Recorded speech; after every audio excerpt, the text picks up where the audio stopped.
What up guys, my name is RadiantXela and I'm here with another Star Wars Destiny deck profile.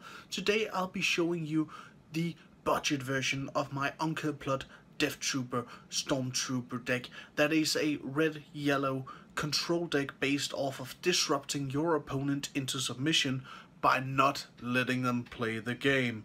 Let's go ahead and have a look at how this functions as a budget deck. So we have the basic lineup. We have Plutt at Elite, we have a Stormtrooper and a Deathtrooper for a whopping total of 30 points. This deck has 27 health, making it a bit tanky. It could be worse, but it's a pretty good lineup. Now what's so good about this deck is that you have the option to go for damage with both the Deathtrooper and the Stormtrooper having loads of damage on their own, but you will mostly want to get those disrupts out to remove opposing resources. The primary source for mill in this deck is of course the effect of Plutt, which lets you remove your dice to a grand total of 3 or more, and if you do so, you discard a random card from your opponent's hand and gain resources equal to the cost of that card. That is used to build up a lot of resources, which could in a non-budget deck be deadly, and in a budget deck fare out quite well. There are no cards in this deck that you will never be able to play because you do have the effect of Plutt. The battlefield is Auto Gunga, heal 1 damage from a character. This choice was made based off the fact that I playtested the mill battlefields and I never got to claim, so I almost lost to mill myself.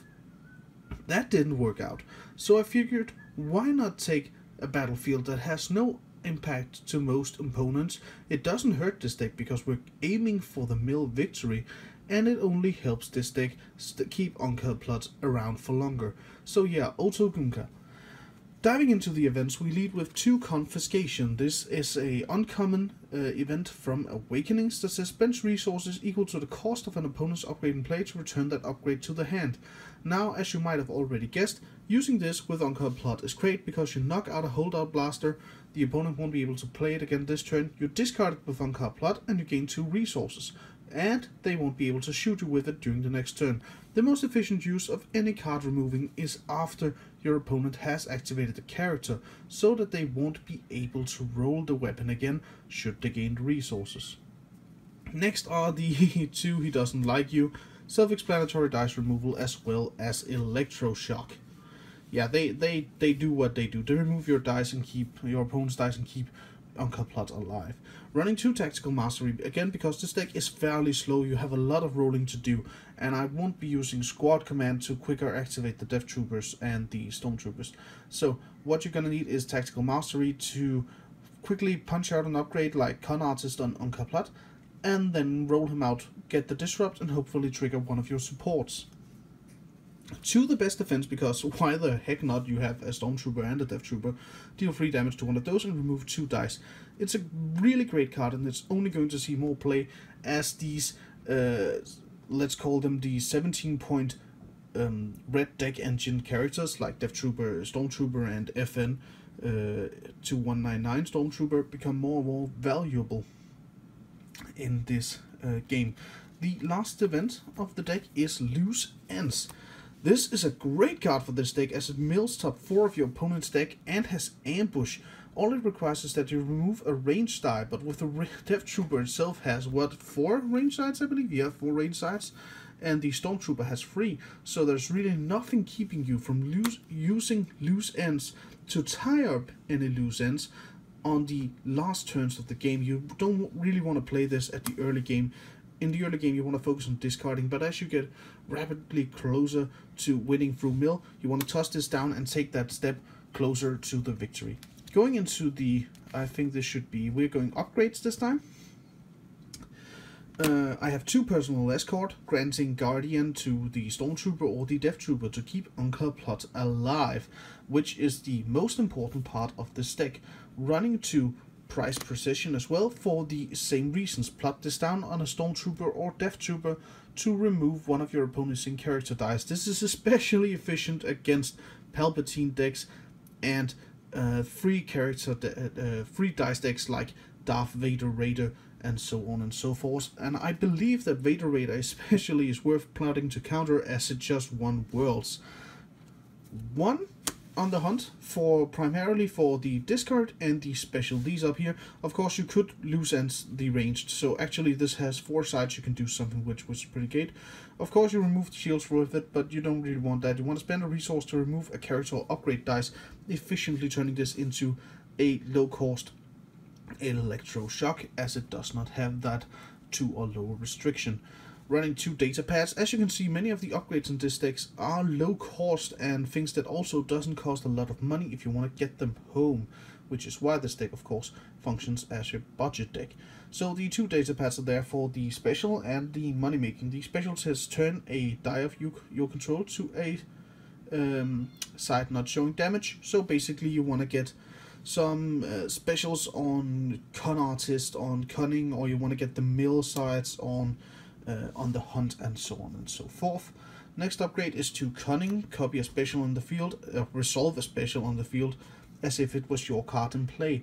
This works really great with this next card, which is Con Artist, because when you're Cunning a Con Artist, you get to play this card's effect again. So Con Artist, the special says put a damage on it, and then your opponent mills cards from the top of the deck equal to the amount of damage on it. So if you first resolve a Con Artist and then resolve a Cunning, you will have milled 3 cards in total. First 1 for the first effect and then 2 for the second effect.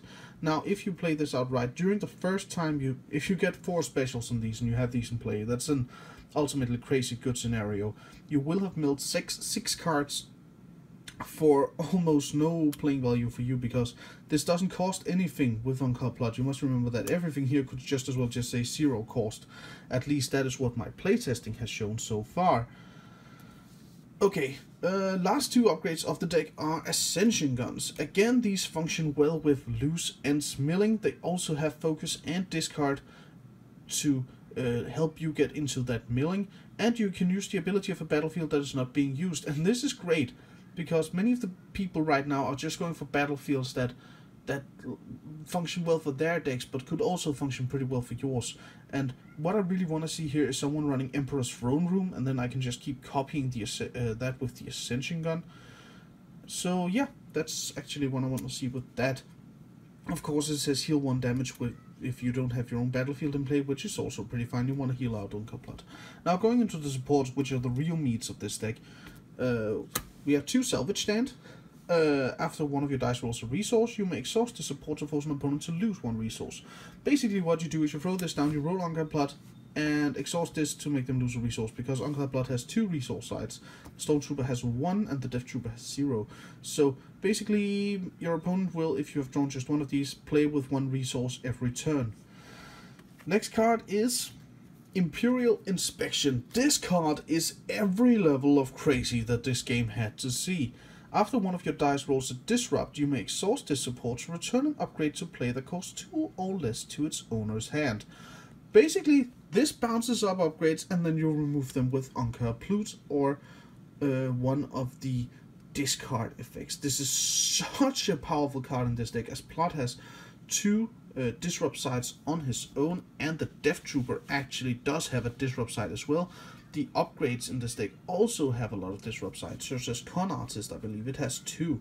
So Imperial Inspection pretty much made everyone just at my locals yesterday go, wow, that's annoying, because they couldn't play against this deck. This deck removes the opponent's option to play against you if you put it down right.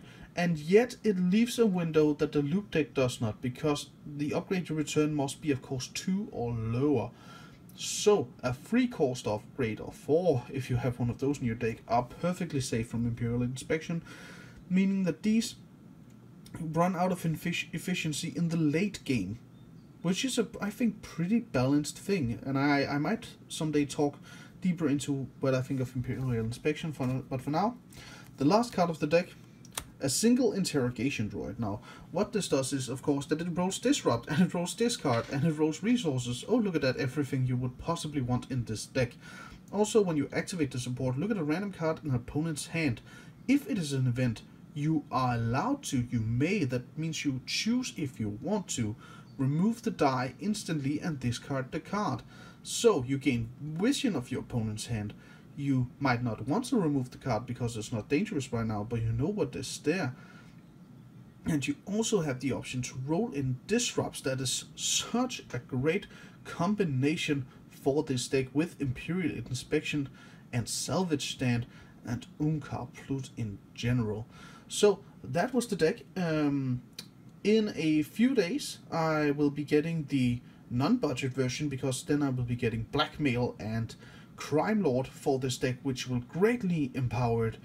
And I will load a deck profile from Star Wars Destiny Deck Builder.com to this video, so that you'll be able to see the non-budget, more competitive version of this deck as well. Not sure I'll be doing a video on it, but if you want that, let me know.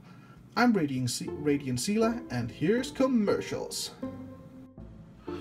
What up guys, thank you so much for watching this video. I really hope you enjoyed it, and if you did, remember to like, subscribe and give any comments for further suggestions that you would like to see in my videos.